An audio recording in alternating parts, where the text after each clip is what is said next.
Code of Conduct, English, Tagalog Translation. So, ano ba mga to? Number 1.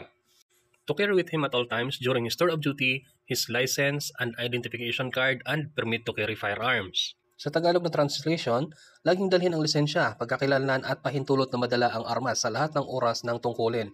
So, bakit nga ba kailangan dala-dala mo to? Unang-una, ito yung hahanapin sa'yo ng SAGSD or SOSYA. Okay? Tapos, dito sa DDO, itong pahintulot na magdala ka ng armas, ang papel na to ay binibigay sa inyo ng inyong agency monthly. Okay? So monthly yan, may bagong papel na ibibigay sa inyo. Kailangan dala-dala mo yan dahil yan ang pahintulot or authority mo na magdala ng baril. Kapag wala kang dalang papel na yan, tapos na-inspection ka ng SOSYA, huhulihin ka. Okay? Pangalawa, he shall not use his license and privilege to the prejudice of the public, the client, or the customer, and his agency. Yan. Hindi niya dapat gamitin ang kanyang lisensya at pribilehiyo sa kapinsalaan ng publiko, kliyente at sa kanyang ahensya. So ayan, yung nakaraan, viral yung isang 69 na in-interview ni Ms. Karen Davila. So siya ay ng kanyang kliyente, inireklamo ng kanyang kliyente kasi nga siya ay nagti-TikTok habang naka-uniform, din sa kanyang uniform nandun yung logo ng kanilang kliyente. So pang halimbawa dyan ay manggagamit ka ng pangalan ng iyong kliyente. So halimbawa, dadaan ka dyan sa bus lane, tapos pag mahuli ka, magpapakilala kang gwardiya ako ng politikong si ganito. Huwag kong ganon, baka masuspende ulit si Bong Nebreha. He shall not engage in any unnecessary conversations with anybody except in discharge of his duties or sit down unless required by the nature of his work, and shall at all times keep himself alert during his tour of duty. Hindi siya dapat makisali sa anumang hindi kinakailangang pag-uusap sa sino man, maliban kung siya ay nasa labas na ng kanyang tungkulin, or umupo maliban lamang kung ito ay kailangan sa likas na katangian ng trabaho, at dapat manatiling alerto sa oras ng kanyang tungkulin. So ayan, huwag ka daw marites, huwag kang sali-sali sa usapan ng iba. Kung hindi ka naman tinatanong, huwag kang sagot ng sagot. He shall not read any newspaper, magazine, book, etc. while actually performing his duties. Hindi siya dapat nagbabasa ng anumang pahayagan, magazine, aklat at iba pa habang ginagawa ang kanyang tungkulin. So huwag mong sabihin na allowed ang cellphone kasi hindi nakasulat dito. So kasama yan. Kasi paano ka magiging alert kung ikaw ay naka-duty tapos panay cellphone ang ginagawa mo? So ito ang katotohanan. Yung iba habang naka-duty, ayan, nagtatalpak, naglalaro ng bingo. Ang masakla pa yung iba habang naka-duty, yung tawag, mga pangangailangang tawag, hindi na nasasagot. Kasi yung radyo, lalo yung Moto Plus, isinet na sa FM, nakikinig ng papadudot. Pagka mga ganyang kalibugan sa papadudot, itinatawag na, ayan na, nagkakandahugasan na. Pero kapag ka problema sa duty, mga i-relay na mga instructions, hindi maipasa ng maayos. So ayan, tapos andyan pa yung mag-iikot. Habang nag-iikot yung naglalakad yung paa, pero ang muka sa cellphone, nakatutok sa cellphone. Tapos naka-headset pa, dalawang tainga. So paano mo magagawa ng maayos ang duty mo kapag ganyan? Paano nasabing alert kung ganyan ang ginagawa mo? Okay? He shall not drink any intoxicating liquor immediately before, during his tour of duty. Hindi siya dapat uminom ng anumang nakakalasing na alak bago at habang siya ay nasa kanyang tungkulin. Pang-anim, he shall know the location of fire alarm box near his post and to sound the alarm in case of fire or disorder. Dapat ay alam niya ang kinalalagyan ng pang-alarma tuwing may sunog na malapit sa kanyang himpilan at patunugin ito sakaling magkasunog o kaguluhan. Okay. Isa sa mga halimbawa nito ay yung box na pula na mga nasa gilid. So, yan po ay mga switch ng fire alarm. Yung may nakalagay na break the glass in case of fire. So, babasagin mo yung glass, tapos ipupul mo yung switch niya para mag-ring ang alarm. Yung iba naman, bilog na kulay pula.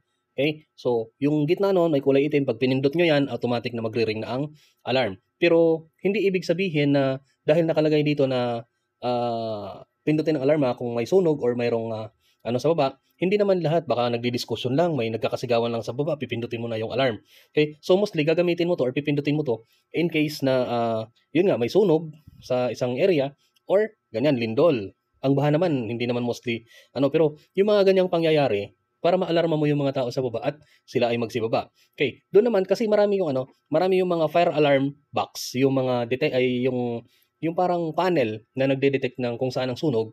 Mayroong mga ganyan, may mga cases na nagbabuzzer siya, so magtutunog doon sa inyong panel. Baka mangyari na defective ang panel, tapos kusang tumutunog. Ang ginagawa ng iba, pinapatay na lang kasi defective nga yung panel, pinapatay na lang kaagad. Baka naman po pwedeng tawagan mo muna. Kasi doon sa panel na yun, lalabas yan doon kung saan yung fault, saan yung may sunog or saan may problema, lalabas yan. So magbabasa yung panel, makikita kung saan yung may fault, tawagan mo kaya muna yung area na yon. Tawagan mo sa telepono, ma'am, kumusta kayo dyan? Kasi dito sa panel ng fire alarm, nagde-detect na mayroong sunog dyan. Kumusta kayo dyan? Okay lang ba kayo dyan? Kapag sinabi nilang maayos sila, okay, may problema ang panel. Kasi yung iba, pinapatay na lang diretso. Hindi, may problema talaga yung panel na yan, kaya patayin na lang natin.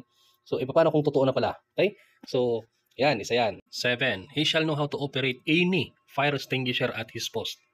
Dapat alam niya kung paano gamitin ang pang-apula ng apoy na nasa kanyang himpilan. Halimbawa ganito, yung bilog. So, buksan mo yung kanyang cabinet, tapos hilain mo yung palabas, tapos buksan mo yung gate valve ng tubig. Hilain mo yung hose papunta doon sa area na may sunog, tapos buksan mo yung nozzle, tapos i-aim mo yung tubig. Aim mo yung tubig papunta doon sa area na may sunog.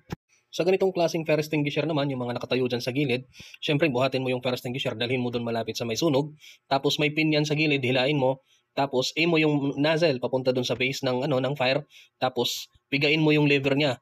Then, sweep mo yung side to side yung kanyang nozzle para mamatay yung apoy. Okay? At huwag na kayong mamili sa kung gaano man kamahal ang fire extinguisher na nandyan. Ang importante, mapatay nyo yung apoy. Nasusunog na kayo, magkakanvas ka pa. Shout out doon kay Mr. Osorio doon sa Allied Motors sa Laguna. Nasusunog na. Namimili pa ng fire extinguisher, wag daw yung malaki kasi mamahalin yun. Pang-8, he shall know the location of the telephone of the client or telephone numbers of fire stations in the local. Dapat alam niya ang kinalalagyan ng telepono ng kliyente at ang mga numero ng mga istasyon ng mga bumbero sa kanyang lugar. Ito nga yung ipinapayo ng mga bumbero. Huwag kayong agad-agad tatawag ng 911.